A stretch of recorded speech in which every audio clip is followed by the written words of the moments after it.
Alexandre.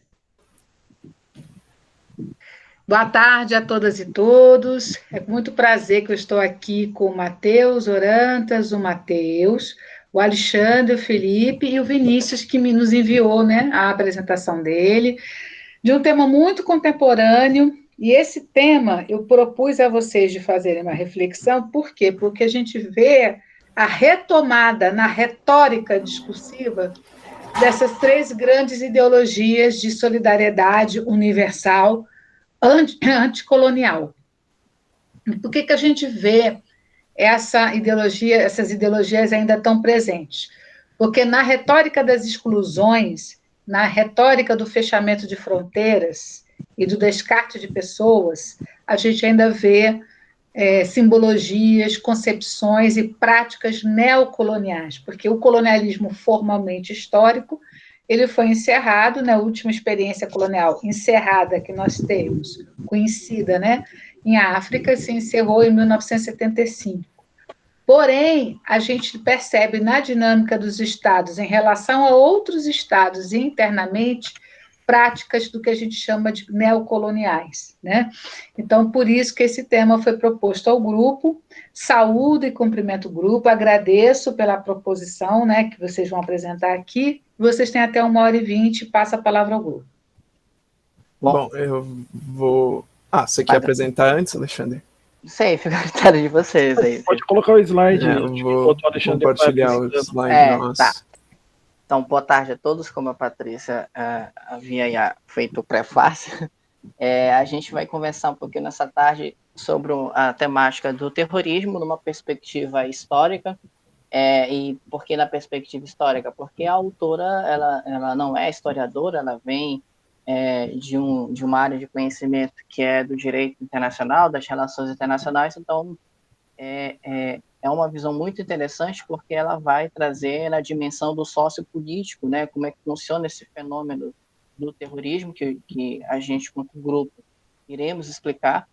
Ela se chama Juliana de Paula Bigatão, ela é professora adjunta na Unifesp, da Escola de Política, Economia e Negócios. Ela tem doutorado e mestrado na área de Relações Internacionais, recente, de certa forma, né? Foi em 2015 que ela terminou o doutorado dela. Então, ela terminou ali essa parte da formação acadêmica dela justamente nesse movimento de volta que a gente começou a assistir aí, das grandes potências, e como a Patrícia pontuou, alimentadas aí por narrativas e discursos, sobretudo por uma mídia tendenciosa e que, de certa forma, educou a população mundial, ou pelo menos boa parte do Ocidente, a entender que o Oriente era o mal, né? O mal a ser combatido, que é o que a gente vai aqui conversar bastante.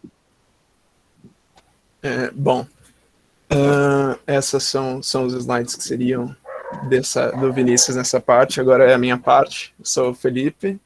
Eu vou começar falando meio que da introdução do texto, para a gente passar um plano gerais assim, do que a autora fala. Ela começa o texto ressaltando como, depois do final da Guerra Fria, os Estados Unidos meio que ganhou um status de superpotência mundial, assim, de poder militar incontestável. Mas essa ideia vai por água abaixo com o 11 de setembro, o que, nas palavras da autora, acaba revelando para o mundo a vulnerabilidade de um país que se considerava praticamente inatingível. Naturalmente, a resposta dos Estados Unidos e do então presidente George Bush é começar uma guerra, que é a chamada Guerra ao Terror. Eu não vou entrar muito no conceito, porque a gente vai discutir isso melhor mais para frente, mas a autora menciona alguns dos impactos que essa guerra teve nos países atacados pelos Estados Unidos, e como os EUA estavam sempre dando meio que um sugarcoating ali nas coisas, quer dizer, eles estavam amenizando o que estava acontecendo. Por exemplo, dizendo que usou bombas inteligentes no Afeganistão, quando, na verdade, 157 mil pessoas morreram. Dessas 157, 43 mil eram civis. Isso até 2019. A autora... Perdão, desculpa, Felipe. Eu só queria acrescentar, como eu sou assim, a mais velha daqui da aldeia, é dizer o seguinte, né? Eu vou baixar a mão aqui, peraí. É dizer o seguinte: realmente, essa coisa do Império Americano ser atacado foi algo que mexeu muito com quem era adulto e contemporâneo da época. Né? Essa ideia de que os Estados Unidos jamais seria atacado era tão séria que isso era tema dos filmes, né? Todos os grandes filmes, o ataque aos Estados Unidos ou vinha de alienígena ou vinha de catástrofe natural. Não se pensava, ou então de filmes de super-heróis, ou seja, não eram seres deste mundo, se você parar para pensar na ideologia, né, da Marvel, desses desenhos todos, né, de superaventura, não era imaginável que houvesse nação deste planeta capaz de atacar. Quando havia a União Soviética, sim, né, o Schwarzenegger foi russo, praticamente todos os filmes que falavam da Rússia, né? Ele era o russo queridinho dos americanos, exatamente. Mas acabado, porque eu sou velhinha, eu vi a União Soviética, né? Então, o que eu queria dizer para vocês é isso: quando acaba que você tem a queda do Muro de Berlim, o fim do antigo Império Soviético, para os americanos, eles encararam isso como uma vitória do capitalismo na época, né? Que eu era estudante, eu fazia a graduação, gente, eu lembro como se fosse hoje. Eu tive uma semana de aula naquele esquema da Guerra Fria, e na aula seguinte o professor já não sabia o que dizer ou o que falar, porque tinha desabado o mundo. Assim, o meu professor de história contemporânea... Gente, eu aprendi no 2º grau, no ensino médio, que a gente estava na transição do capitalismo para o socialismo, em 1987. E tudo né, se liquefez, né? Fala, Alexandre. Prof, a senhora não é velha, a senhora é sábia. E, né, e eu sou contemporânea, isso até comentei com os meninos quando a gente estava articulando, né, como seria a apresentação, porque eu estava no final do meu ensino médio, ali, quando a coisa aconteceu, e até comentei com eles que eu estava a grande onda dos adolescentes da época, como eu era chegar em casa depois da aula para assistir Dragon Ball Z, por exemplo, né? Aí eu lembro que era um episódio fantástico que aconteceu, e não aconteceu por conta da transmissão ao vivo, né? E na ignorância da adolescência, né, a gente não conseguia enxergar com profundidade. O Alexandre, você não estava vendo Dragon Ball sozinho, tem outras confissões aqui, eu também estava vendo.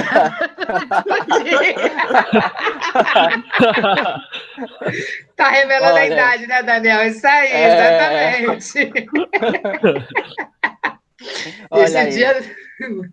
Pois era um dia muito esperado por essa geração, né, como eu, assim, e aí a gente não entendia nada, e depois, no decorrer das semanas, eu lembro bem que se plantou, na verdade, uma narrativa de que, de repente, poderia acontecer um outro conflito de proporção mundial, porque os terroristas, eles tinham armas químicas, e o Irã ia participar porque tinha bombas nucleares. Então esse imaginário se fez presente ali nesse meu final do ensino médio, até o início da graduação, ali por volta de 2004, né, e assim, né, o meu relato, ele traz essa outra perspectiva, né, que você traz já de uma pessoa já adulta, que já tem já uma bagagem de mundo, e eu ali naquela adolescência, né, de menino mirrado, pobre ali na periferia, que a grande animação da vida era assistir o Dragon Ball na TV Globinho,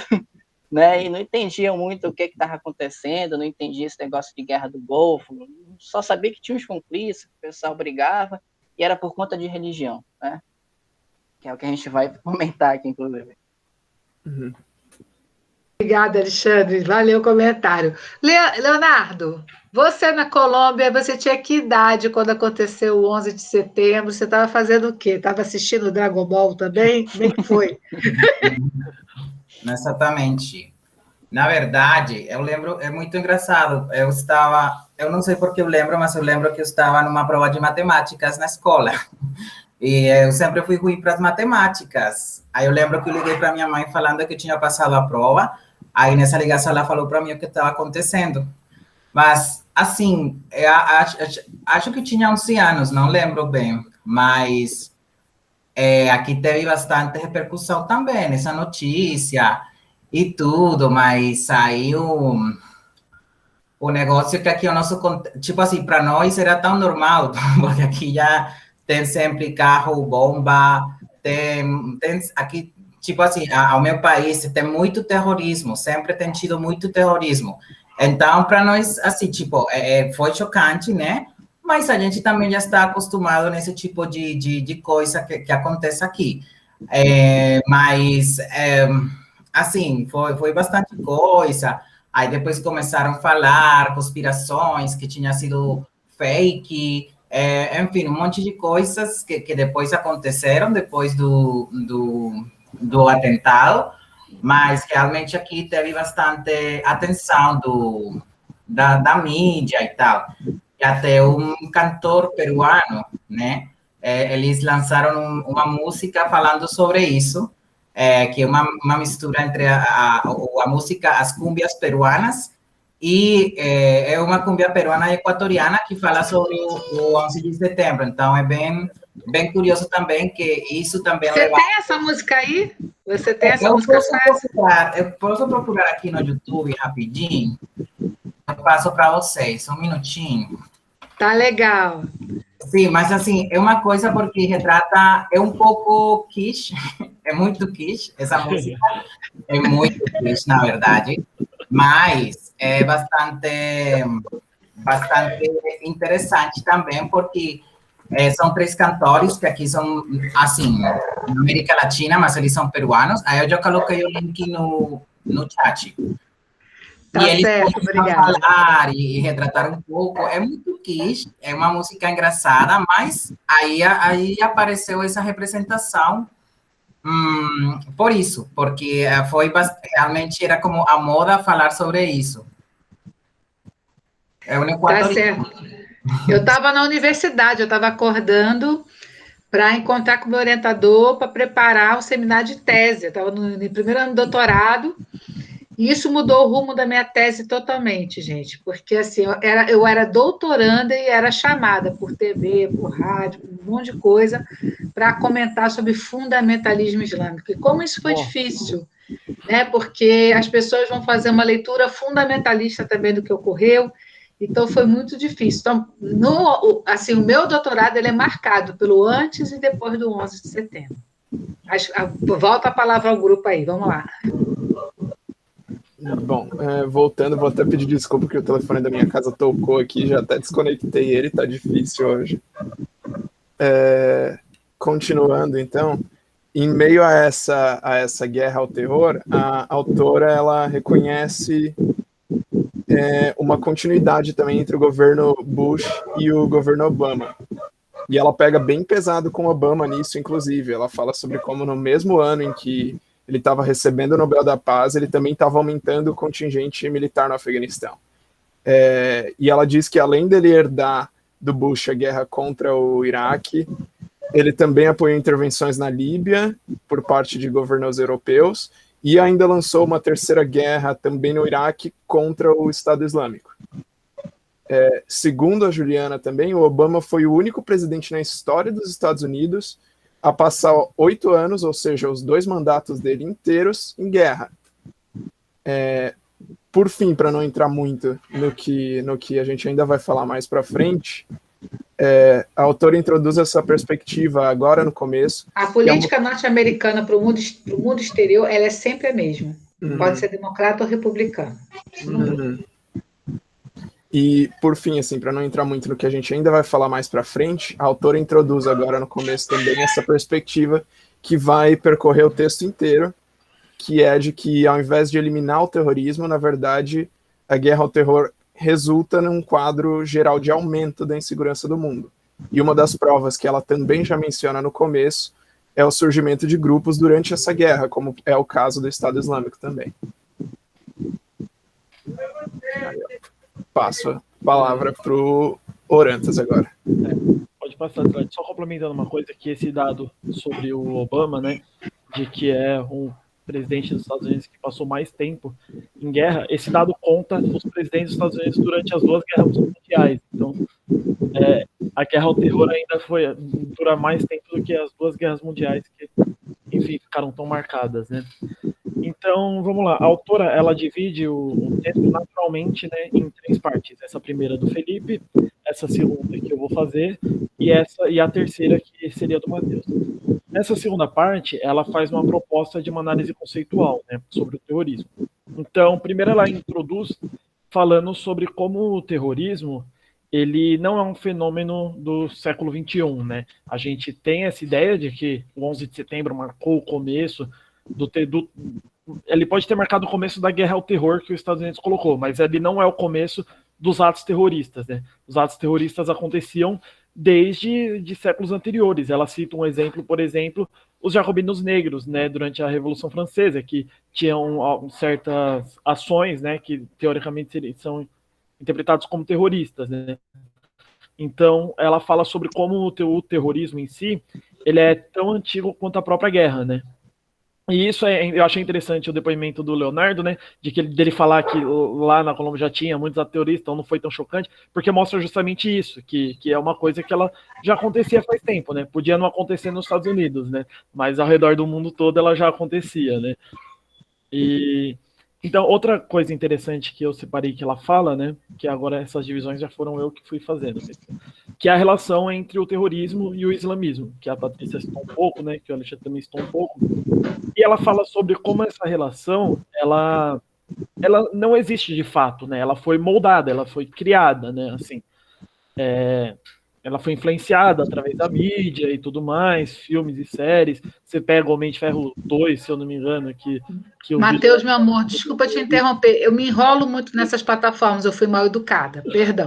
Mas só, desculpa, meu amor, só para te falar. Eu bati palmas pelo seguinte, não é porque eu sou a favor de terrorismo, pelo amor de Deus, não sou de nenhuma espécie, de nenhuma situação. Mas é porque, assim, quantas situações no mundo podem ser vistas por essa perspectiva de terrorismo?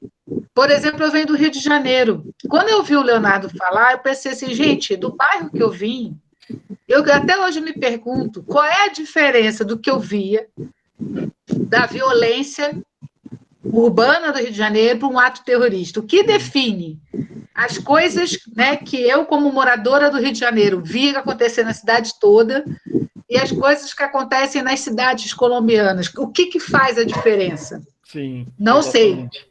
Eu até hoje não entendi se há diferença e o que faz a diferença.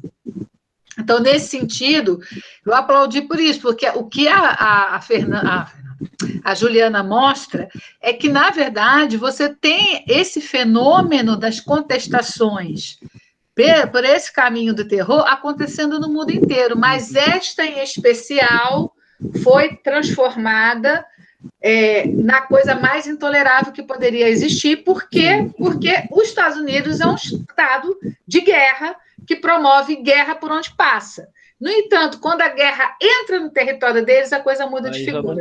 Isso é fundamental para a gente perceber. Exato. Então ela fala sobre essa relação também entre o terrorismo e o islamismo, e ela fala sobre como essa relação ela é moldada, né? Principalmente pela mídia e tudo mais, e que é uma coisa que também volta, né, no que a Patrícia falou, que é o interesse dos Estados Unidos também nisso, promover uma guerra, porque ele sobrevive através das guerras, né? Ele fez seu dinheiro nas 2 primeiras guerras mundiais por causa disso, né?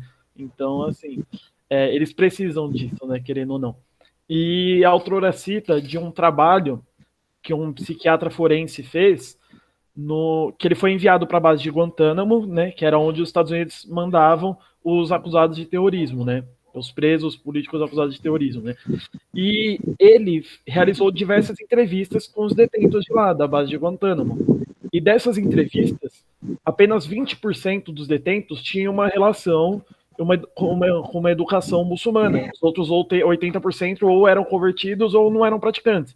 Então, assim, você pega os dados e eles mostram como essa relação entre o terrorismo e o islamismo, ela não bate, sabe? Ela não é necessariamente, né? Porque é terrorista que tem relação com o islamismo, né? E isso eu acho muito interessante e muito importante, né? Porque se você perguntar para qualquer pessoa na rua sobre terrorista, pede para a pessoa desenhar um terrorista, ela vai desenhar um estereótipo do Oriente Médio e tudo mais, né?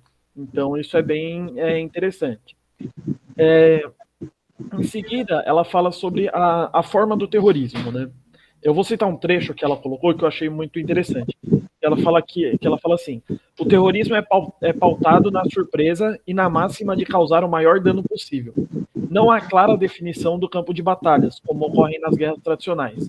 Este campo pode ser um teatro, uma sala de cinema, uma torre empresarial, uma igreja ou uma base militar. Tampouco existe declaração de guerra formal ou diferenciação entre combatentes e não combatentes. Então ela fala sobre como uma das bases do terrorismo é a surpresa, né? É você poder atacar qualquer lugar. E isso é necessário para o terrorismo, né? Necessário para um ato terrorista, né? Você ter esse fator surpresa, né? Você pode atacar um mercado, pode atacar um hospital, pode atacar qualquer coisa, né? Não é igual uma guerra tradicional, uma guerra convencional, que ela tem um campo pré-definido, né? Onde vai ter. Onde vai ocorrer. Só um instantinho, gente, perdão. Alexandre, o pessoal está pedindo se você poderia desligar o microfone. Desculpa, meu querido. Tá certo, obrigado. Pode continuar, Matheus. Então, e ela fala, ela vai decorrendo no texto sobre como o terrorismo ele é um meio não convencional de emprego da violência, né? Ele é empregado depois de um determinado grupo avaliar que não tem condição para um conflito convencional, né? O terrorismo ele ocorre quando um determinado... Mais para frente eu vou falar sobre os três tipos, né, do ator terrorista, né? Mas quem comete o ato terrorista, né? Ele comete depois de avaliar que de acordo com uma guerra convencional, eles não teriam chance. Que é o que acontece, o que a Patrícia falou, sobre como os Estados Unidos era uma superpotência no 11 de setembro, por exemplo, né? Nenhuma outra nação seria capaz de combater em guerras ali, tradicionais, e conseguir fazer alguma coisa. Pode falar.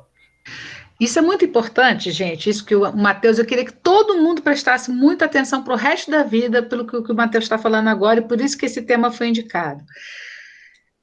O que faz, por exemplo, a situação do Rio de Janeiro, de Recife, não ser considerada terror, é porque é uma violência difusa, sem objetivos claros, no sentido da ideia de se suplantar um governo, de se substituir um Estado. Então, o que acontece no estado do Rio de Janeiro, o que acontece no estado de Pernambuco, o que acontece na periferia de São Paulo, no estado de São Paulo, portanto, é o que a gente chama de banditismo social. Cuidado! Em guerras africanas do século XX, no caso de Moçambique, por exemplo, quando teve a Guerra dos 16 anos, que foi a guerra civil logo após a independência, nos anos 90, o partido que estava no poder, que é a Frelimo, que é o partido que comandou o processo de independência, chegou a dizer e a declarar, né, representantes da Frelimo, de que não tinha uma guerra civil em Moçambique. O que tinha era banditismo social. A partir do momento que isso foi dito, o Estado se desobriga de terminar a guerra, ou de terminar o conflito, ou de negociar com a força beligerante. Precisou a pressão internacional, junto com muitos setores da sociedade moçambicana, que evidenciassem e provassem. E foi uma época de reunir muitas provas nos anos 90, de que, de fato, havia uma guerra civil em Moçambique, para que o governo, então, sentasse com a força beligerante e fizesse acordo. Então, gente, o tempo todo isso está sendo negociado no cenário internacional, tá? Fulano é bandido ou terrorista? Se é terrorista, o Estado se comporta de uma forma. Se é bandido, o Estado se comporta de outra. Fala, Leonardo, por favor. Então, isso que você está falando aí é muito importante, porque aqui na Colômbia acontece a mesma coisa. Aqui teve um processo de paz e, assim, até o presidente da época, ele ganhou o Prêmio Nobel da Paz, o João Manuel Santos. Só que aí, aqui tem grupos paramilitares e tem guerrilhas.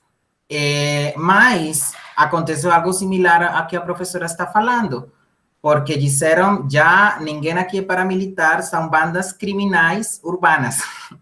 Mas eles continuam agindo ao favor do governo. E eu não sei se vocês viram na mídia, nas redes sociais, o que aqui está acontecendo, porque ainda acontece, só que Facebook, Instagram censurou tudo, está censurando as lives, enfim. Mas aí aparecem pessoas atirando ao lado da polícia. E não acontece nada, a polícia deixa eles atirarem aos manifestantes que estão a pé, enquanto esses outros saem de carros caros, né? E então isso não é reconhecido aqui como paramilitarismo, mas é paramilitarismo, porque essas pessoas estão querendo abrir as ruas, as estradas, para levar a droga para os Estados Unidos, porque aqui a droga sai das bases militares colombianas para os Estados Unidos, e aqui nós temos um narcogoverno. Mas o que eles fizeram foi dizer, não, já não tem mais paramilitarismo, são bandas criminais, mas ainda continua, e ainda as pessoas e líderes sociais são mortos. O que acabou aqui foi as Farc, a guerrilha mais antiga, mas ainda tem outra guerrilha e os dissidentes das Farc que não quiseram se acolher ao Tratado de Paz. Mas é bem interessante como funciona a linguagem para mudar o nome de paracos, de paramilitares, para bandas criminais. Uhum. É isso. E isso está em jogo, gente, em todos os conflitos militares, conflitos civis que a gente olhar do século XXI. Daí a palavra terrorismo ter sido escolhida como uma das 20 palavras que marcam, junto com a intolerância, né, e refugiados, que vai ter um grupo que vai apresentar refugiados também, como as palavras que marcam o início do século XXI. Fala, Alexandre. Era isso que eu ia perguntar de você, Patrícia, porque a gente tem essa transição, acho que esse é a melhor expressão desse reconhecimento que é chamado de banditismo social para esses atos terroristas. Eu pergunto se a gente observa a mesma coisa em Angola, né? Também, você falou em Moçambique, eu lembrei de Angola, e também financiado pelos Estados Unidos, né? De um lado, né? E da União Soviética de outro. E olhando mais recentemente o próprio Rio de Janeiro, né, com as milícias aí basicamente tomando conta da maior faixa territorial do estado, onde a polícia não tem basicamente posicionamento nenhum, como o Leonardo estava falando, e aqui em Manaus a gente já percebe um movimento parecido numa região de estrada por onde a cidade está crescendo. Houve um processo muito intenso nos últimos 10 anos de aumento das periferias, de invasões, e ali você percebe que o narcotráfico ele se estabeleceu com tal força que a polícia ela não chega ali. Quando eu pegava muito Uber, os próprios motoristas falavam que para eles entrarem ali, eles tinham que baixar o vidro, né? E mostrar, olha, eu estou aqui transportando fulano, ou então, se eles estivessem transportando alguém que era lá de dentro, o rapaz tirava uma foto e passava via WhatsApp para poder entrar e não ser metralhado o carro, né? Então, até onde eu pergunto para você, até onde a gente observa essa fronteira desse reconhecimento, porque ela é muito fina, né? Como toda fronteira, ela está em disputa, ela está o tempo todo em disputa. Daí a importância dos movimentos sociais. Daí a importância da gente ter clareza dessas disputas, né? Porque a Juliana, ela é muito clara, ela está apontando, né, do ponto de vista das relações internacionais, terrorismo, por exemplo, o que a gente tem quando... Até na minha cabeça também, né, que eu sou mais velha que a Juliana, mas é a mesma escola teórica, né, que a gente mais ou menos partilha. Terrorismo é o quê? É quando você está se relacionando ao Estado mesmo, à ordem política estabelecida que é opressiva a você, né? Então, se ela é uma ordem estabelecida, opressiva a você, e você não tem um exército, né? Você não tem como reivindicar um exército para confrontar, você faz o ato terrorista. Isso foi a realidade da Guerra Fria. A Guerra Fria foi o período de terrorismos apoiados pelo Estado ou não, né? Haviam grupos apoiados pelo Estado e grupos não apoiados pelo Estado. Só que o terrorismo ele não acaba com o fim da Guerra Fria. Ele se sofistica. né? E como você não tem mais as reivindicações dos grandes impérios, da questão do império do mundo capitalista e do mundo socialista, hoje esses grupos eles se rearticulam em outras bandeiras, né? Ou se dizem ligar a determinadas visões religiosas. Mas, na verdade, esses grupos têm projetos muito particulares. Eles têm projetos de poder, de ação muito particulares. Então, a gente, por uma questão de escolha, a gente vai ficar no que a Juliana está trabalhando aqui. Mas é óbvio que isso faz pensar a realidade que a gente se encontra, sem sombra de dúvida. Daí o pessoal que pesquisa e trabalha na parte de segurança pública tem um valor inestimável a pesquisa que eles fazem, né? Porque realmente é de grande coragem, né? Enfrentar esse tema localmente aqui. Mas eu volto a palavra ao grupo. Então, continuando, só reforçando isso que a Patrícia acabou de falar, então o terrorismo ele é um meio não convencional, né, do emprego da violência. Depois que como a Patrícia falou, depois que um determinado grupo, né, ou avalia que eles não têm condição para um conflito normal, convencional, né, por ter capacidade militar menor, e aí eles optam por uma tática que envolve menos dinheiro e mais simplicidade operacional, né? Ela fala. Porque, por exemplo, é muito mais barato você treinar um cara para pilotar um avião do que você treinar um cara para estar pronto durante a vida dele inteira, para servir o país, por exemplo. Entende? E ensinar para ele táticas e como sobreviver na guerra. É muito mais caro você fazer isso, né? Então, os grupos optam para o terrorismo por esses fatores, né? E ela fala que o objetivo do ataque terrorista, né, ele é separado em 3 níveis, né, que é o tático, o estratégico e o político. Eu vou falar um pouquinho sobre cada um. O tático é onde se usa violência para provocar o maior dano possível, né? Eles gastar o menos possível, como falei, e provocar o maior dano possível, gastando menos de forma mais objetiva, né? E dano, por causar muito dano e ser, como falei antes, pode ser em qualquer lugar, gerando mais publicidade para o ato, né? Para o ato terrorista, né? Porque isso é um outro fator que é necessário para o terrorista, que já entra no quesito estratégico, que é a divulgação do ato terrorista, né?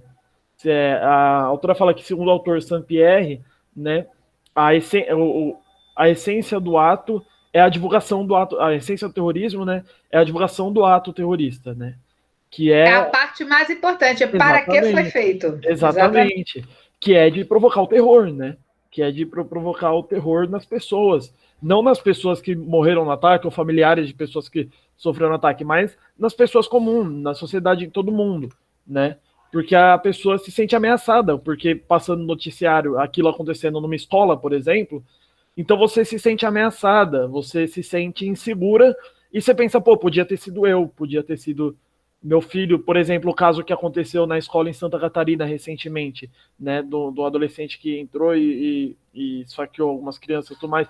Pô, aquilo chocou o Brasil inteiro porque todo mundo pensa, pô, podia acontecer com meu filho, com minha sobrinha, e assim vai, né? Então, essa é a essência do ato terrorista, né? É provocar esse medo, né? Porque você se coloca no lugar daquelas pessoas, por mais que não tenha nada a ver com você, por mais que uma coisa tenha acontecido lá nos Estados Unidos, né? Mas você fica com medo daquilo, né? E aí entra o porquê, voltando no que o Felipe falou no começo, no que a Patrícia comentou, o porquê que foi tão chocante quando aconteceu o 11 de setembro nos Estados Unidos, porque até então era uma potência que intocável.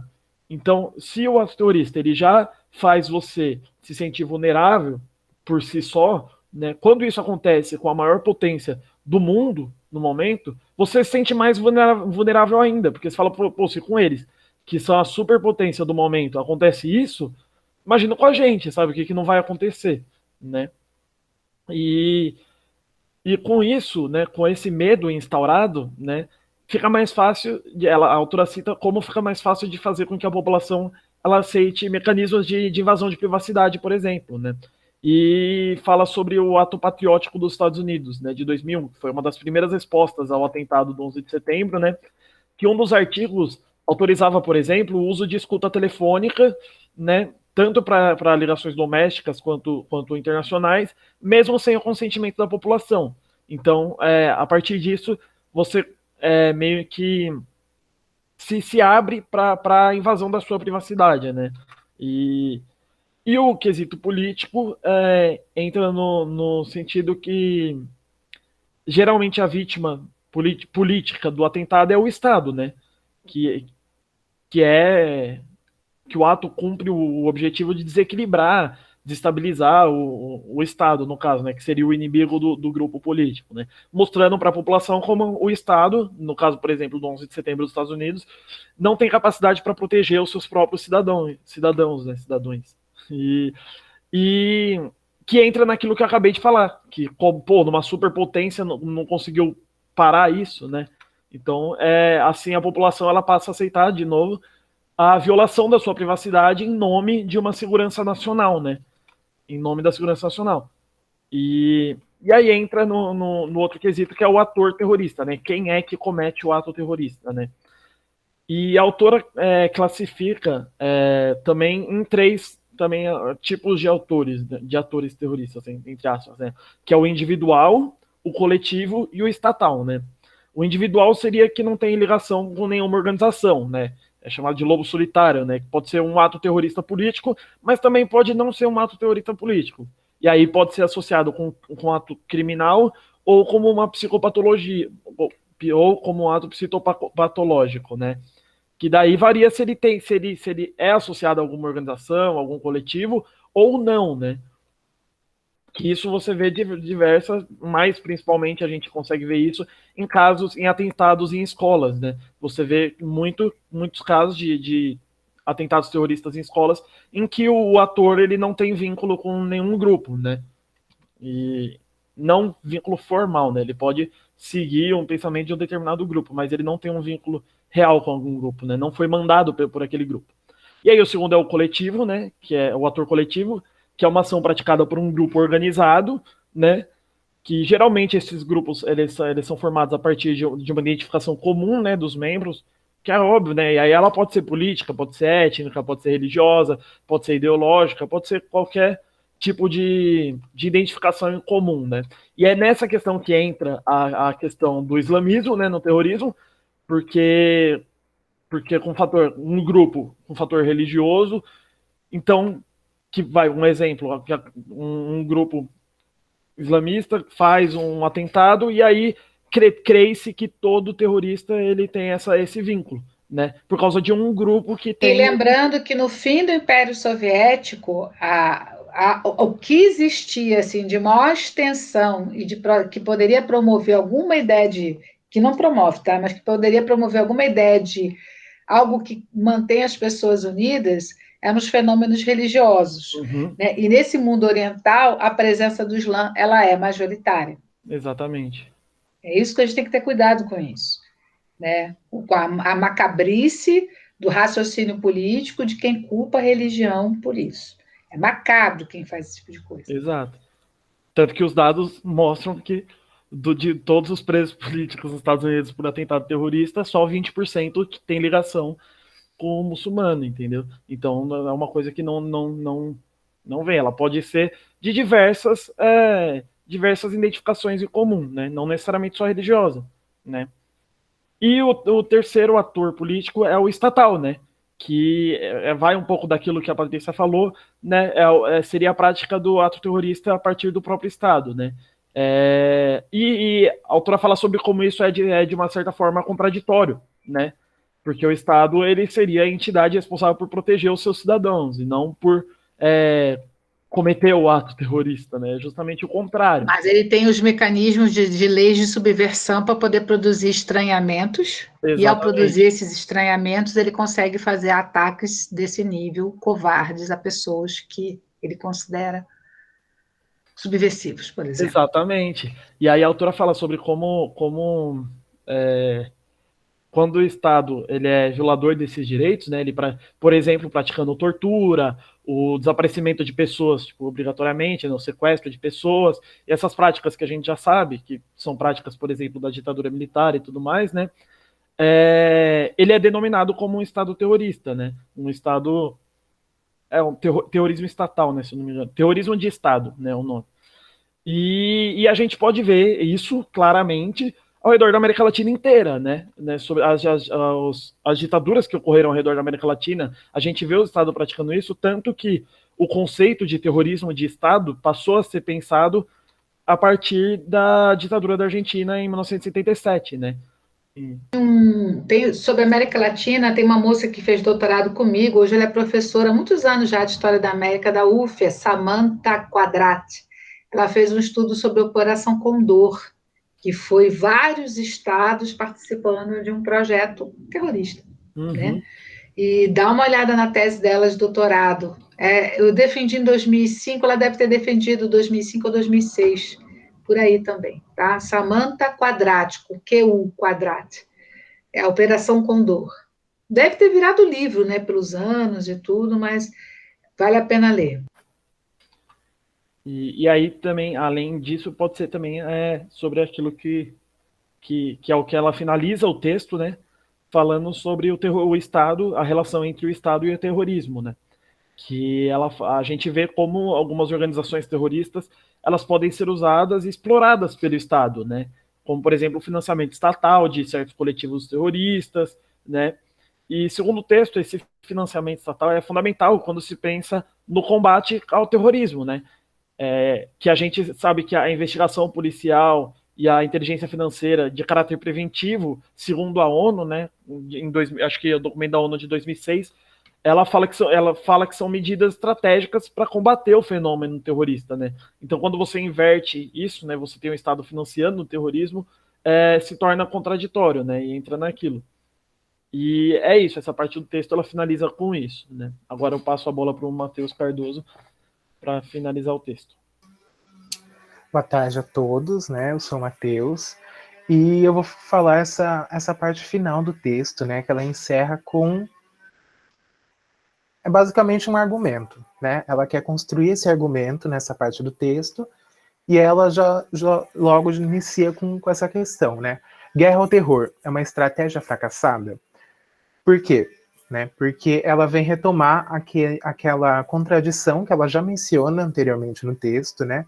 Que é a relação da guerra ao terror, do tanto tempo que a guerra foi instaurada, foi alimentada pelo governo, mas que, né, não deu resultados. Pelo contrário, teve o aumento de grupos terroristas, teve aumento da área da atuação do terrorismo, mas, além disso, tem essa questão mais das consequências, né? Que é um aumento no quadro de insegurança no mundo. Em outras palavras, né? O que aumentou em si foi a essência do terrorismo, que é essa coisa de querer causar, né? O que o Orantas estava dizendo anteriormente, daquele nível estratégico da atuação do terrorismo, né? Ela cita logo após que a maior parte dos atentados terroristas no século XXI são de atores individuais ou coletivos não estatais. Então, mais uma vez, que ela está querendo retomar essa questão de quem que está fazendo isso, né? Por que isso está acontecendo? E, basicamente, ela vai explicar nessa parte qual que é a estrutura de uma rede terrorista, né? Porque ela vai dar essa informação para a gente, de que a maioria dos atos não são cometidos por órgãos estatais ou entidades estatais, mas sim vem de caráter individual ou coletivos, né? E ela dá o exemplo da Al-Qaeda, que é uma rede terrorista, mas que ela tem uma atividade difusa. E ela até faz essa comparação com os exércitos das Forças Armadas. Por quê? Porque nesses exércitos formais, né, entre aspas, eles cumprem uma hierarquia, eles são centralizados. Então, ela vai fazer essa diferença para poder construir esse argumento que ela está tentando chegar no final, que é por que essa guerra deu errado, né? Por que essa estratégia foi basicamente ao contrário, né, do que deveria ter sido. E, basicamente, ela quer falar que o terrorismo é um fenômeno difuso, ao mesmo tempo que ele é transnacional. Então, uma informaçãozinha que a gente tem que guardar. Jogou isso aqui para a gente ficar esperto com o que é o terrorismo, né? E logo após ela começa a dar um panorama das relações internacionais, né? Porque o texto, ela é dessa parte, e ela vai falar os tipos de relação internacional. Ela cita 3 tipos. Os interestatais, né, que são essas relações de caráter mais tradicional, e ela dá um exemplo, por exemplo, dos acordos de guerra, né? Acordos de guerra entre essas nações que têm exércitos formais, têm alianças e fazem acordos, enfim. A gente já viu anteriormente com as outras partes que o terrorismo não se encaixa nisso, né? Porque ele vai por outras estratégias. Ele não tem um exército formal, ele quer causar aquele impacto justamente por não ter essas mesmas fontes que os estados maiores têm, né? O outro tipo de relação são as internacionais no sentido estrito. São relações do tipo de indivíduo, né, com grupos de nações. Desculpa, me enrolei. São relações que envolvem indivíduos e grupos, mas entre nações diferentes. Por exemplo, relações de intercâmbio, né? E o terceiro tipo são as transnacionais, são através de fronteira e se concretizam por organizações sem vínculos estritos e sem vínculos com uma unidade política, ok? Esses são os 3 tipos que ela vai colocar. Sendo que ela vai explicar que o terrorismo ele se encaixa nesses 2 últimos, tá? Então, basicamente, ele não tem um vínculo estatal e ele não faz esses acordos tradicionais, acordos de guerra, né? É uma outra vertente. E agora o que da questão, né? Que ela coloca. Pode falar, Patrícia. Não, é assim, isso, gente, assim, você entenda o esforço da autora, é um esforço gigantesco. Ela está fazendo isso porque nós todos, quando fomos fazer essas 20 palavras, a gente considerou alguns fatos comuns para que a gente pudesse escrever sobre. Então, o 11 de setembro está no meu verbete, está no verbete de todo mundo, praticamente, o 11 de setembro, né? Mas, se você olhar a situação este ano, tem muita coisa que esse verbete ele já é desatualizado.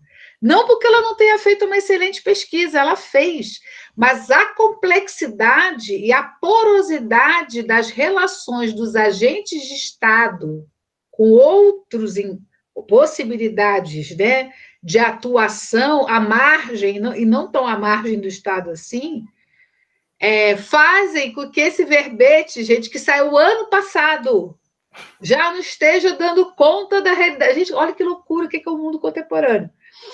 O verbete que saiu ano passado já não esteja dando conta de questões deste ano. Isso foi durante a pandemia que a gente escreveu. E não está dando conta. Olha que loucura, gente. Não, e realmente, a autora ela cita informações de 2018, né? E é isso que você falou, hoje já é outra questão. E, basicamente, continuando o que eu estava falando, ela cita desses tipos de relações internacionais para poder explicar, o terrorismo está centrado em 2 dessas, mas a guerra ao terror foi centrada no primeiro tipo. Então, basicamente, o que aconteceu? A guerra ao terror ela foi feita de maneira em que ela não tocou as áreas em que o terrorismo toca. Esse é um dos argumentos que ela coloca para explicar o porquê que essa guerra do terror foi uma estratégia fracassada. Por que ela não deu certo e por que ela continua não dando certo, né? Eu vou ler um trechinho que eu achei bem conciso para explicar essa construção dela. Ao dispensar um tratamento estatal, nomeando estados como alvo do terrorismo, a um fenômeno disperso e transnacional, a guerra ao terror não poderia ter produzido resultado diferente, pois o seu ponto de partida é equivocado. Então é isso, gente. Ela quer construir esse argumento e, ao mesmo tempo, que ela vai chegar em mais um desdobramento, né? Que os mecanismos de controle social que os estados eles vão estar acionando depois dessa guerra ao terror, eles passam a ser aumentados e potencializados, e é uma coisa que ocorre até hoje, continua ocorrendo, e ela vai dizer que enquanto o terrorismo tiver na visão dessas superpotências, desses estados que têm essa visão mais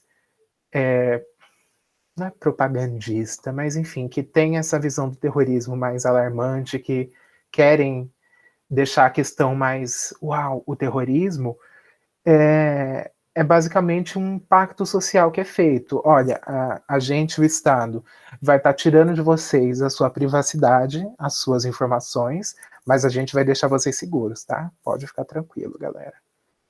Então ela fecha com esse, né, segundo desdobramento da Guerra do Terror. E aí surgem sociedades muito mais enfraquecidas, muito mais desmobilizadas, muito mais egocêntricas, e face à pandemia agora, olha o sofrimento quadruplicado. Exatamente. E ainda mais aliado a essa era da informação que a gente vive, né? Porque ao mesmo tempo em que o terrorismo ele se beneficia da propaganda dele mesmo, é basicamente uma enxurrada de informações que vai estar avassalando todo mundo, ao mesmo tempo em que ninguém tem privacidade mais nos meios que utiliza, enfim. É um caos. O Pedro Mota quer falar. Fala, Pedro. Pode falar, Pedro. Peraí. Só um instante, peraí, deixa eu ver se a câmera já ligou? Não. Tá. Ligou. Agora sim. Gente, se cair, vocês me avisam que a internet tá oscilando, só pra... Tá legal. Nossa, deixa eu falar. Gente, eu tô com um negócio aqui desde ontem, na verdade, que esse texto ele é empolgante. É muito legal estudar história contemporânea, né? Assim, a verdade é isso, que a gente estuda e a gente percebe o quanto a gente tá desatualizado, porque a coisa tá viva. Bom, dito isso, vou fazer alguns apontamentos aqui, porque esse texto me fez fazer uma leitura, até que eu achei que uma leitura boa minha. Mas deixa eu falar, assim, a autora começa historicizando nessa questão dos Estados Unidos enquanto império, e aí eu lembrei um negócio de Contemporânea 3. Os Estados Unidos, ele é um império quando cai a União Soviética, certo?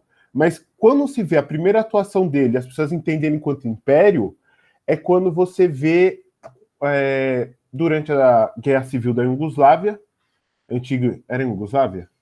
Era, né, professor, em Iugoslávia? Tá. Que aí eles atacam o país com um ataque massivo. Então aí o resto do mundo começa a entender mais ou menos o que é a superpotência, né? Esse é um ponto. Porque ela falou isso e quando eu estava lendo, isso ficou na minha cabeça, né? Eu achei muito interessante ela ter historicizado esse processo, porque conforme a gente vai lendo, a gente vai percebendo que o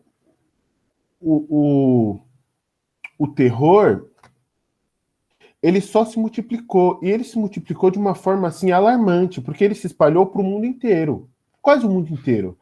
E quando eu estava lendo, eu não conseguia parar de pensar na situação de Moçambique. A professora Patrícia sabe, né? Não sei se vocês sabem sobre Cabo Delgado, que é a região mais ao norte de Moçambique, bem ao norte mesmo. Quase na ponta ali, já na fronteira, no Rovana, ali a fronteira de cabeça, não vou lembrar, por isso que a gente usa mapa. Enfim, e eu não parava de pensar nisso, porque lá o Al-Shabaab, né? Que pelo menos é o nome que eu lembro que pronuncia, e ele se espalhou para o mundo inteiro. Mas a questão ali não é uma questão religiosa. O que marca ali é quando surge uma ineficiência do Estado em suprir as necessidades das pessoas, as pessoas elas entram à mão do desespero. E isso é pelo menos o que eu entendi um pouco do texto, que o terrorismo causa o desespero. E esse desespero a gente pode ver dos dois lados. Por exemplo, quando ela fala do Afeganistão, que os Estados Unidos atacam o Afeganistão da pior forma possível, porque, como ela falou, a questão não era o Estado terrorista, não existe... não era o Afeganistão era o terrorismo, não. O terrorismo são grupos individuais, pelo menos a Al-Qaeda é um grupo individual, não é um grupo... porque eu ia falar... E o bombardeio ao Sudão feito pelo Clinton foi na mesma lógica. Foi isso mesmo, professora. E não é um Estado. E essa lógica, ela não melhorou, ela só fez piorar. Porque as pessoas começaram a entrar em situações de extrema perda da humanidade. Então, assim, retomando o que ela falando sobre essa perda da humanidade, esse desleixo... não era desleixo que eu falei. Eu não vou lembrar a palavra. Enfim, de se deixar as pessoas nessas situações causa uma comoção em se unir também a esses movimentos, que esses movimentos eles propõem coisas, entendeu? Em Moçambique, eles propõem o paraíso, educação, alguma coisa. Então, assim, quando você larga as pessoas à miséria e ao sofrimento, elas acabam tomando tendências muitas vezes violentas, né? E desse ponto de vista, por exemplo, da gente estar falando também, não só dos que se unem, né, ao terrorismo, que eu acho que isso acho que a autora não fala muito disso, não, ela fala. Mas ela fala também sobre essa questão da insegurança, o quanto essa insegurança ela foi se multiplicando e criando uma... Gente, estou falando pra cacete, mas é muita coisa. Criando uma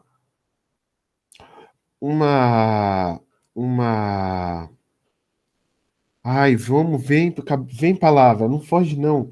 Criando um medo coletivo e esse abandono da vida, esse público-privado que vai se misturando, né?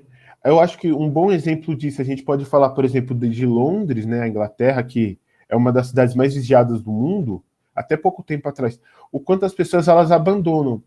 E eu acho que eu vou colocar ainda esse exemplo, que foi a Inglaterra, porque, por exemplo, na Inglaterra, eles criam grandes campos de refugiados mesmo, de imigrantes ilegais. E esses imigrantes legais, eles são associados ao terror. Mas, por exemplo, não é porque ele é muçulmano que ele é terrorista. Ou porque ele é árabe. E assim, eles estão indo para lá porque o Ocidente atacou essas regiões e deixou a região arrasada. Imigrantes iraquianos que vão para lá, eles estão indo para lá porque não está dando para viver no Iraque, gente. O Iraque era fácil com o Saddam? Não era fácil, mas era alguma coisa. Por exemplo, a Líbia, após a queda do Gaddafi, você tem muitos grupos reivindicando o poder e você não sabe quais são o que está acontecendo. A Líbia está numa guerra civil horrível, apavorante.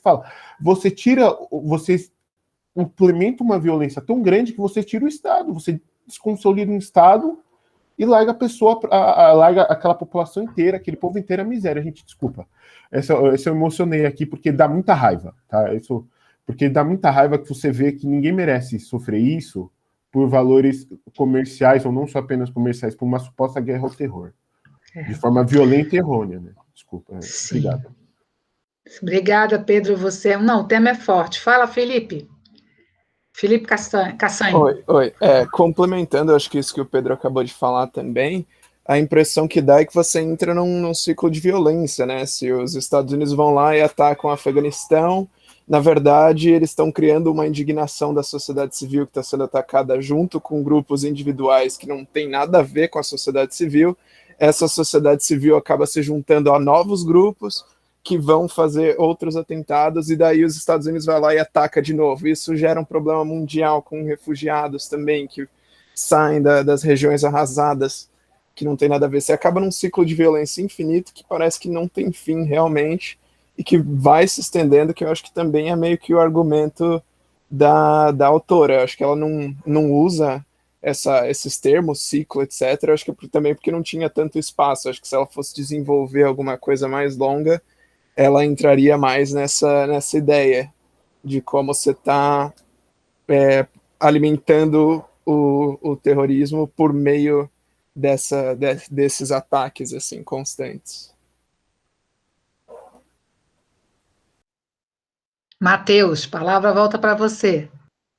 Bom, encerrei a minha parte, agora eu passo a minha palavra para o Alexandre, que ele vai dar umas conclusões e fazer mais algumas relações. Bom, essas considerações elas vão num caminho de a gente refletir, né? Porque, como apontei no início, ela vem das relações internacionais. Então, apesar da brilhante exposição e da forma como ela nos faz repensar e até nos ressignificar sobre as concepções que a gente tem sobre esse fenômeno terrorista, a gente tem que observar que, do ponto de vista histórico, esse mesmo império que é colocado como os Estados Unidos, ele, nesse movimento, né, após o atentado terrorista que ele faz principalmente ali no segundo mandato do Obama, recentemente no Trump, né? A gente tem que considerar que isso contribuiu para um aumento de grupos extremistas, né, principalmente da direita, mas em alguns cantos do planeta também grupos de extrema da esquerda, que alimentaram esse conflito do ponto de vista bélico e ideológico, né? E isso foi provocando outros atentados.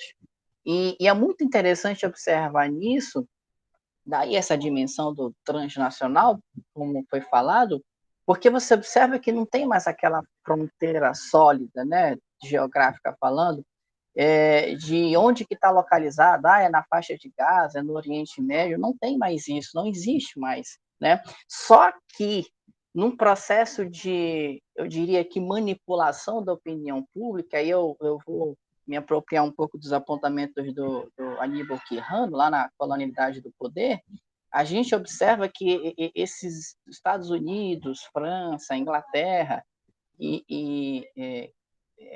vem trazendo e continuam mantendo algumas narrativas que é novamente aquela história do Ocidente contra o Oriente, que inclusive lá atrás o Said já tinha trazido isso, né? O próprio Baba, numa perspectiva cultural, e se instala um medo, né? Uma escala de proporções mundiais do medo. Inclusive, a autora ela fecha o texto nisso quando ela vai falar dessa sociedade da vigilância, né? Como o Matheus falou, a gente as fronteiras entre o privado e o público elas deixam de existir, basicamente, na instância das relações internacionais e desse transnacionalismo, e você mesmo, sob vigiado, digamos assim, né, sob olhares de diversas câmeras, hoje em dia são drones, né, a sensação de medo é igual, porque você não sabe quem é que está te olhando, se esse estado de repente está te olhando ali para, de fato, te proteger, nesse conhecer a tua rotina, ou, de fato, para te conhecer, para poder se utilizar disso para te levar para zonas de vulnerabilidade, né? Ou para te lançar nessas várias dimensões do medo. E quando eu falo lá atrás, quando eu falei lá atrás dos grupos extremistas, eles têm se apropriado dessas estratégias, né? Dessa vigilância por meio das tecnologias digitais para fazer uma representação simbólica desse medo. Olha, eu sempre estarei de olho em ti. Não é mais aquela história lá do Homem de Ferro, né? Do segundo filme, que o cara ia na televisão e filmava, né, numa deep web. Não existe mais isso, né? Então, e nessa questão do simbólico, outra coisa que historicamente a gente não pode deixar passar, porque é importante, alimenta tudo isso que a gente vem conversando aqui. Eu lembro que na queda eu lembro muito bem desse espetáculo da guerra, né, como ela traz,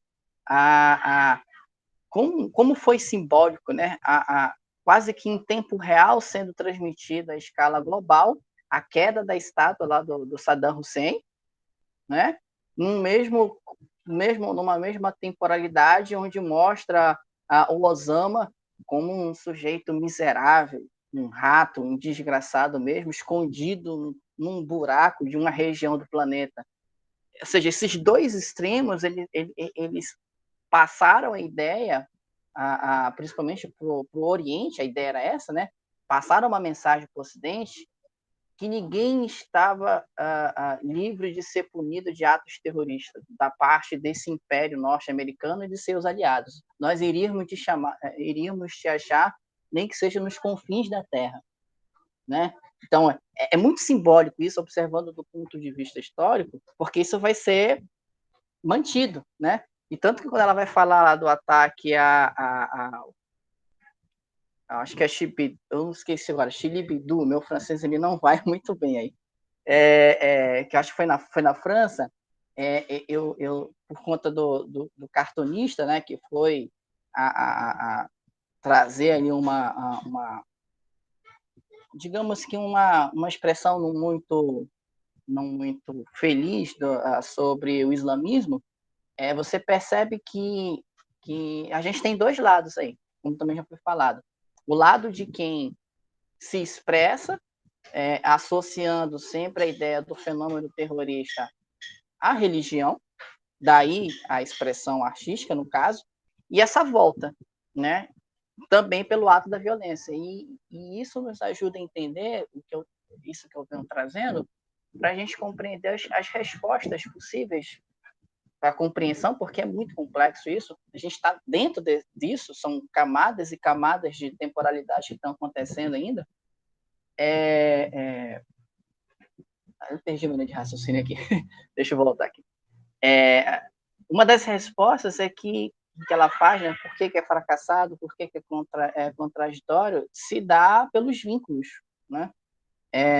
Esses vínculos que são de solidariedade, eles são formados tanto como acho que o Felipe que falou, tanto por pessoas ou grupos que já estão localizados historicamente numa zona de vulnerabilidade, de invisibilidade, e que sem as suas perspectivas de um futuro promissor, elas estão frágeis, né? Então, elas são mais fáceis de acreditar em qualquer promessa, né? Também tem o fato de que esses vínculos que são formados na instância do político, elas se sustentam em bases reacionárias, tanto para o lado de uma esquerda como para o lado de uma direita. A gente observa muito isso no continente africano, a segunda metade do continente africano, que vai levar para guerras civis e vários conflitos violentos. Inclusive, a gente observa isso, né? Aí você me corrija, professora, ali recentemente no que aconteceu entre Israel e a Palestina. A gente percebe que esse discurso político ele se apropria de vários grupos que já estão historicamente localizados numa zona de vulnerabilidade social, de invisibilidade, né? E que não tem para onde, eles não conseguem enxergar além disso, não há uma horizontalidade, né? Uma verticalidade na sua perspectiva de futuro. E a palavra-chave nesse sentido, além das palavras-chave, além nesse sentido, passa, assim, pela essa compreensão de como esses vínculos são formados e por que você vai ter esses atores terroristas, tanto na dimensão individual como coletivo, para poder exercer a tolerância, né? E é algo que tem nos faltado bastante.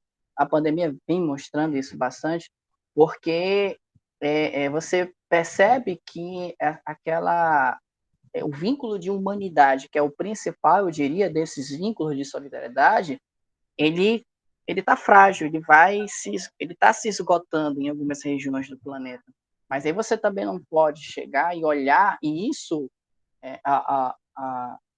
alguns jornalistas, uma parte da mídia, algumas pessoas, alguns cientistas, inclusive, que abraçam essas narrativas, eles contribuem para uma disseminação de uma ideia que, olha, esses caras eles estão fazendo isso porque eles sempre foram assim, né?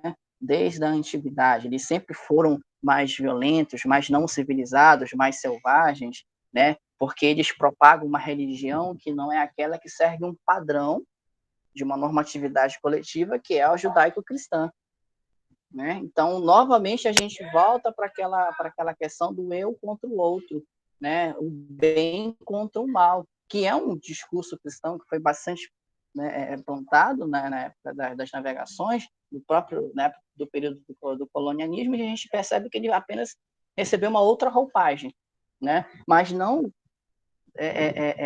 para o Oriente, mas do Ocidente, como essa nova classificação social, de poder e até mesmo de raça.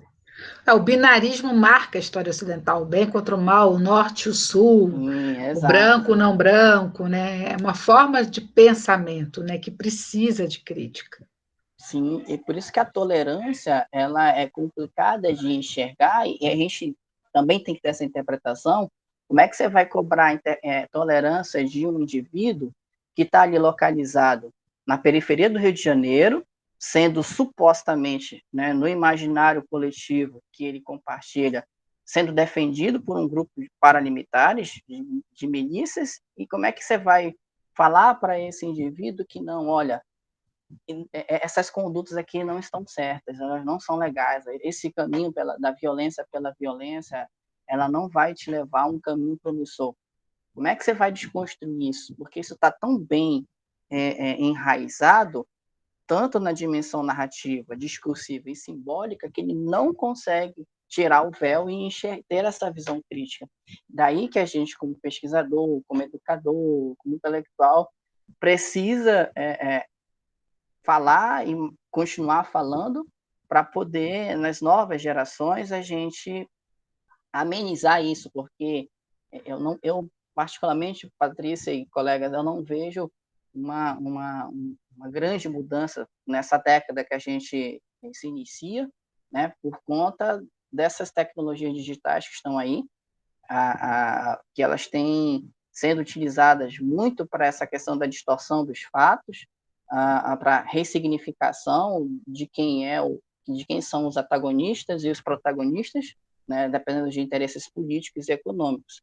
São atos de sobrevivência de um capital, de uma economia neoliberal, inclusive é falado isso também, né, tanto nesse texto, e como no próprio texto que você escreveu também, sobre a tolerância. Então, a leitura é muito complexa, né? Então, para encerrar aqui a minha linha de raciocínio, que eu acho que eu já falei muito, a resposta para essa pergunta que ela faz, as respostas que a gente tem como grupo para a pergunta que ela faz de por que o terrorismo, nessa guerra do terror, ele instaura o terror e ele é uma guerra de contrariedades, é porque há falta de tolerância, há uma falta de compreensão de como esses vínculos são formados, porque é primeiro lançado um pré-julgamento, né? E, na verdade, a gente tem que ir além da tolerância, a gente tem que ir para o respeito, para o convívio com a diversidade, porque a tolerância, a margem entre a tolerância e tolerância é muito tênue. A intolerância sempre vai surgir entre pessoas que se toleram. Essa é a questão. Exatamente. Tá? Então, por isso que eu entro nesses pontos, né? Comentei esses pontos para a gente pensar nisso, porque a gente, querendo ou não, somos formadores de opinião pública dentro das nossas relações sociais. E a gente tem que tomar muito cuidado com o que a gente fala e reproduz, porque às vezes é estrutural. Né? Às vezes não é nossa culpa nesse sentido, né? Quando eu digo estrutural, porque a gente está inserido nisso, nessa lógica de hegemonia de um poder, de uma classificação social. É um processo de desconstrução contínuo, que a gente percebe que não é praticado pela maioria da população, por conta de agenciamentos de várias instituições sociais. É isso. Certo. Brígida, você levantou a mão? Foi você, Brígida? Oi, Brígida. Quem levantou a mão agora, gente? Alguém levantou a mão, mas não tem identificação. Fui eu, professora, fui eu. Tá, pode falar, Brígida. Pronto. Então, quando eu comecei a ler esse texto, eu me lembrei de que há muitos anos atrás eu li um livro, era um romance, de um autor, acho que ele é estadunidense, mas como faz bastante tempo que eu li, não lembro direito. O título do livro é O Quarto Poder. E ele fala de uma disputa entre dois jornalistas, ou donos de jornais, que estão se degladiando para ver quem fica no topo, né? E aí eles acabam cometendo algumas coisas, assim, por exemplo, um deles contrata alguém para cometer um crime e para ele dar o furo jornalístico antes do outro, né? E aí eu me lembrei desse livro porque eu achei super interessante a colocação da autora, que quando existe a intolerância, quando existe a guerra, quando existe o terrorismo, sempre tem um detonador oculto, né, que a gente não consegue saber de onde que veio, né? por mais que a mídia fale alguma coisa assim, você sempre fica perdido. Mas como que aconteceu isso? Da onde que surgiu esse ato em si, né? As pessoas falam, mas a gente não tem uma noção exata de como isso começou, né? De como essa guerra começou, né? E quando a gente parece que tem, a gente também não tem, porque as informações sempre vêm com dubiedade, com faltando lastro, sabe? Faltando para nós que somos o povo, para nós que somos os leigos, para nós que não estamos na esfera do poder, assim, sabe? Do poder mesmo, a gente não tem essa noção, né? Então a gente acaba sendo entrando num processo, sabe, assim, de fagocitose, sabe? A gente fica sendo engolido por tudo aquilo e a gente não consegue se livrar daquilo. Aí vem o medo, vem a insegurança, né? Vem a desconfiança, né? Vem a questão de, por exemplo, você, mesmo que você não queira, mas você está andando na rua sozinha, de noite ou de madrugada, e vem alguém em sua direção, a pessoa pode estar no caminho dela. Você sente um receio, né? Aí quando você passa pela pessoa, a pessoa passa por você, você sente um alívio. Por quê? Porque você está dominado pelo medo. Independente de estar em qualquer lugar ou de estar em algum processo de guerra, um processo de vivência da violência extrema, você tem medo. E esse medo é um medo que ele está disseminado no mundo inteiro, não é só... É o acovardamento da população, né, Brígida? Você viver em acovardamento, nesse sentimento, você distorce a compreensão de si e do mundo. Exatamente. É muito grave isso. É fantástico isso que você está falando, Brígida, porque é exatamente isso. O que sustenta isso também é a disseminação do medo, né? E eu queria até fazer um depoimento meu, agradecer a Brígida por essa porta que ela abriu, que eu não ia fazer hoje, eu ia ficar quieta, mas eu vou fazer. Desculpa, Matheus, eu vou te dar tempo para falar. Ainda faltam 25 minutos. Mas é o seguinte, o medo é um poder, sem dúvida. Por exemplo, se eu, como docente, estabeleço com vocês uma relação baseada no medo, ou vocês, como docentes, estabelecem com seus estudantes uma medo, essa é uma relação que dura, mas a relação ela é uma relação odiável, porque não passa pela confiança, não passa pela liberdade, passa pela opressão, Sara. Entendeu? E a relação do medo, ela não precisa... O medo é um sentimento terrível, porque uma vez que ele é disparado, ele se autoalimenta. Você não precisa ficar alimentando o medo. Ele vai, né? Ele vai. A gente vê a situação da pandemia. Só o fato da gente não saber como isso vai terminar, a quantidade de pessoas de todas as faixas etárias que estão adoecidas emocionalmente por causa disso. E os estados modernos e os políticos sabem manejar esse medo. E sabem jogar com isso, tanto para eleger, quanto para tirar do poder, né? Então, isso é muito sério. E a base da intervenção antiterror, porque foi o que o grupo mostrou aqui, para poder garantir a segurança antiterror, o Estado precisa invadir a sua privacidade. E para que essa privacidade seja invadida, o seu consentimento não vem pelo espírito da confiança, o seu consentimento vem pelo medo. Porque no terrorismo não se sabe qual é o alvo, né? E uma vez que não se sabe o alvo, a relação é essa. Eu confio ao Estado, nós todos no mundo inteiro confiamos ao Estado, o monopólio das Forças Armadas. Na medida em que eu preciso ser defendido porque eu não tenho minhas próprias Forças Armadas, eu preciso confiar no Estado. E ao confiar no Estado, e votar é uma forma de demonstrar essa confiança, eu estou delegando a ele esse poder. E se essa relação passa pelo medo, a força de intervenção fica cada vez maior. E aí o que eu queria falar que é meu, que é o seguinte, nesse processo pandêmico, eu tenho muito falado das pessoas se fortalecerem. Eu tenho falado muito da solidariedade, das pessoas se ajudarem. Não tem dinheiro, não tem comida para partilhar, mas eu posso partilhar meu tempo. Eu posso ouvir uma pessoa em sofrimento, sabe? Eu posso dizer para uma pessoa, olha, eu gosto de você, eu me importo com a sua vida, sabe? Eu me preocupo com você, sabe? A gente não pode se visitar, mas eu vou te ligar de WhatsApp, eu vou te mandar um cartão bonito, eu vou fazer alguma coisa, né? Porque eu me importo com você. Porque na medida em que a gente se sente em rede e se sente próximo, o medo diminui.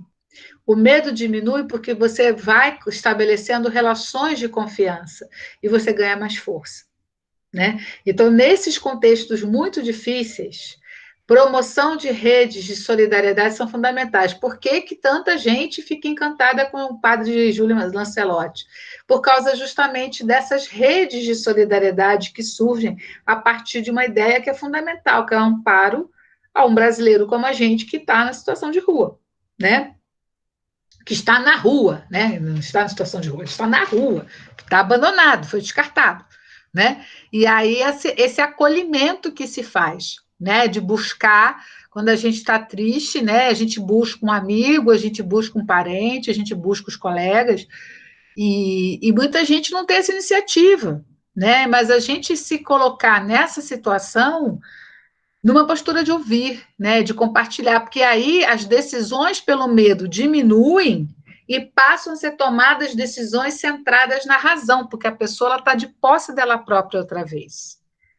É isso, tá? Que é muito importante. Fala, Matheus.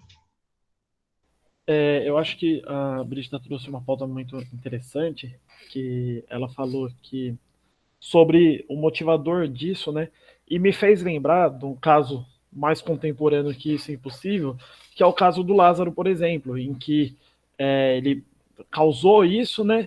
E surgiu, por exemplo, um exemplo, as teorias de que o fazendeiro que estava encobertando ele, né, estaria interessado no terror que ele causava, que estava diminuindo o valor das fazendas ao redor e ele queria comprar, então partiriam de um interesse dele, né? E hoje Lázaro saiu na internet, eu não fui atrás para verificar se a informação realmente é verdadeira, mas saiu de que Lázaro foi morto, né, hoje, agora, encontrado e morto pela polícia de Goiás, e a gente não vai saber quais foram as motivações, a gente não vai saber, porque a polícia simplesmente executou ele, né, e não aprendeu para a gente poder saber o que motivava ele, né, para estudar aquilo, né. Então, esse ato faz com que a gente continue convivendo com isso.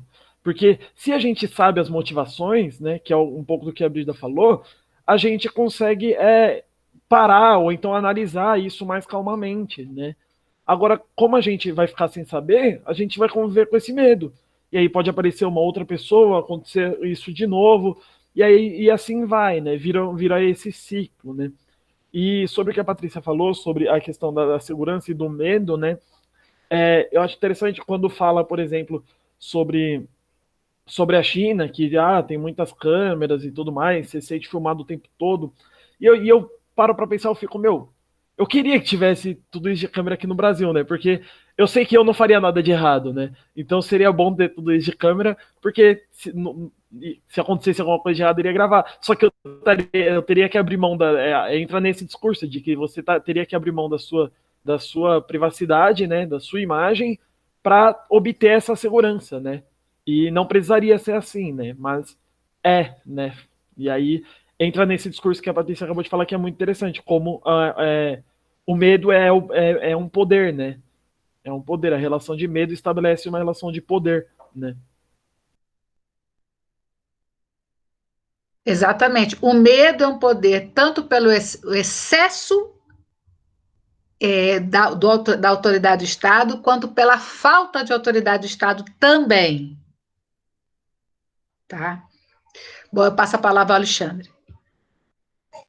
Bom, Mateus falando aí sobre o Lázaro, voltando, e depois eu complemento. Inclusive, lá, Mateus, não sei os colegas também, mas nos meus tempos de madrugada livre, né, eu fui lendo algumas coisas, eu vejo que fizeram algumas associações também, algumas fontes são totalmente ridículas, outras têm uma base, mas que tem disseminado uma narrativa, e isso está por trás dessa instituição do medo, né, de que o Lázaro, demorou-se tanto para pegar o Lázaro, porque ele estava sendo acobertado por fazendeiros de uma banca ruralista, né? E aí isso foi associado, obviamente, ao Bolsonaro. Então, as pessoas, uma boiada, digamos assim, fazendo trocadilho, comprou essa narrativa, né? E aí, dentro daquilo, o que é legal você observar, né? Que como houve uma ressignificação do episódio Lázaro, para você justificar outras práticas de violência, que provavelmente vai se estender para um banditismo social, para um agravamento de violências urbanas com finalidades políticas, né?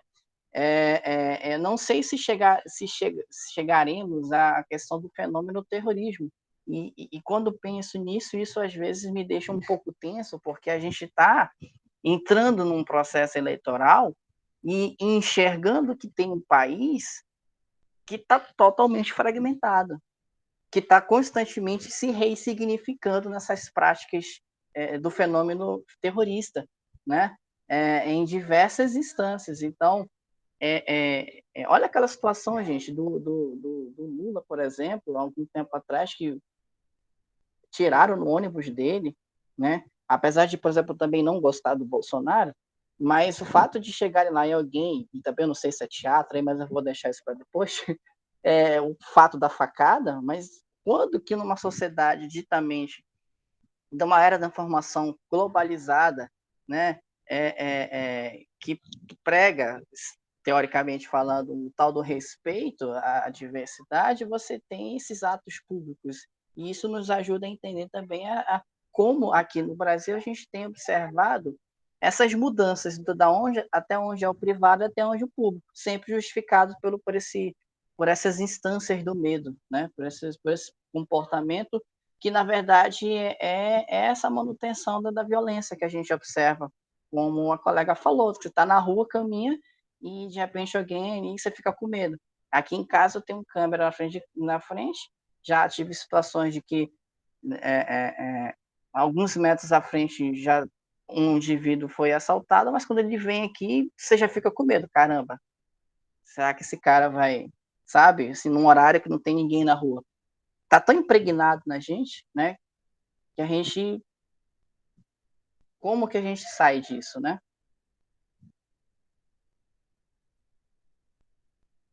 Pois é, e aí isso exige da gente, antes de eu passar para o Pedro, uma clareza do que é o terror que se vive socialmente por causa do descontrole da sociedade, da vida social, que leva ao aumento do banditismo e das situações limites, e o que é o terrorismo relacionado ao Estado, né? O questionamento ao Estado, e que, na verdade, hoje em dia, nós vivemos por vários níveis e tipos de violência diferenciados, né? Então, esse é um cuidado que a gente precisa ter. E como que a gente tem esse cuidado? Primeiro, fazendo esse exercício crítico. Segundo, participando, dialogando com pessoas, como o espaço da sala de aula, por exemplo, né? E outros espaços, para que a gente amplie a nossa percepção, né? A nossa riqueza de diálogos e de possibilidades, né? A gente vive uma época de mudanças. Essas mudanças, elas podem provocar processos estruturais de transformação. E aí tem muitos grupos e pessoas que resistem a isso, por isso que a gente lida, né, com tanto nervosismo, porque há pessoas que, assim, está claro para onde que a gente precisa ir para sair do buraco, só que há muita resistência a isso, e há muitas propostas que se surgem a partir disso, né, e há muita tensão sobre isso, E muitas pessoas, mesmo vivendo juntas, acabam ficando tóxicas, porque só se fala daquelas coisas, só se pensa naquelas coisas. Se ficar sozinha também, fica, né, maluquinha de tanto pensar nas coisas. Por isso que, gente, tão importante quanto essas reflexões é a chance de conversar online com os amigos. Não tem rede, liga do fixo, conversa com os amigos, né, se comunica de alguma forma, porque aí isso, você partilha, né? E uma coisa que eu tenho refletido muito é assim, a gente está identificando a crise e os fatores de crise, os fatores de intolerância e os fatores de conflito.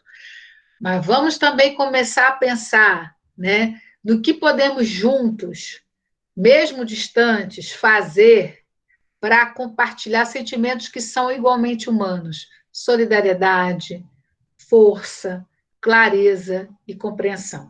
Isso é de fundamental importância, pessoal. Fundamental importância mesmo, tá?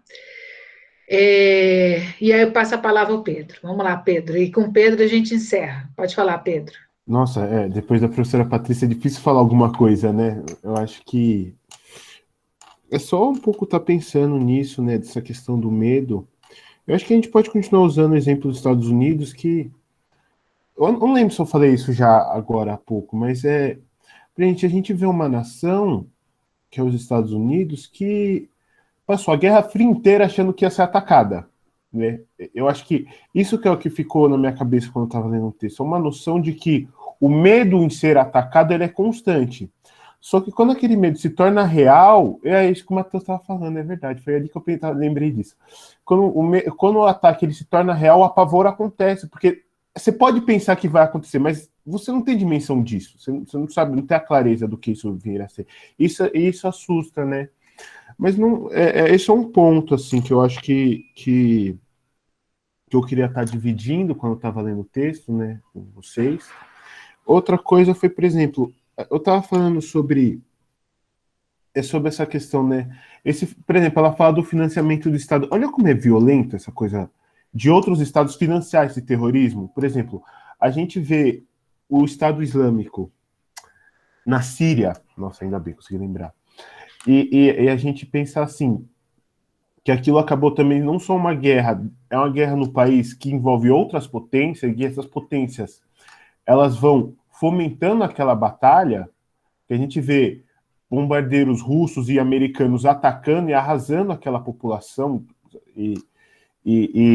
acho que foi outro dia eu vi tinha uma imagem assim no Facebook, que era de uma artista, acho que síria, que ela mostra ela mostra uma escultura da Estátua da Liberdade, eu não vou lembrar, eu queria ter salvo, eu acho que eu perdi, que não era a Estátua da Liberdade, sabe, o contorno, assim, mostrando um prédio destruído, mostrando a liberdade que eles trouxeram. Não trouxe liberdade, não existe liberdade.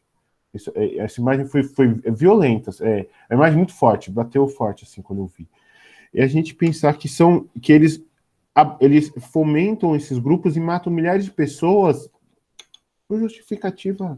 O que eles estão fazendo? Para que isso? Né? E só piora, é um conflito que não para de piorar, que começa a se espalhar por todos os cantos, e esse ataque violento de bombardeiro, né?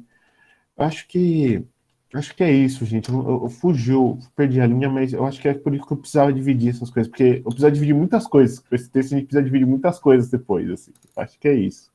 Muitas coisas com vocês, eu precisava disso também. Obrigado. Gente, eu agradeço imensamente ao grupo que fez essa apresentação tão bacana, né? Que usou o Marcelo Bittencourt, que usou a Juliana Bigatão, o Aníbal Quirrano, fez uma excelente apresentação de um tema difícil, né, de um tema que a gente tem o tempo todo tomar cuidado para não se confundir com outras conjunturas e outros processos de violência, né, que a gente está vivendo aí cotidianamente. Eu vou pedir a Sara para parar a gravação.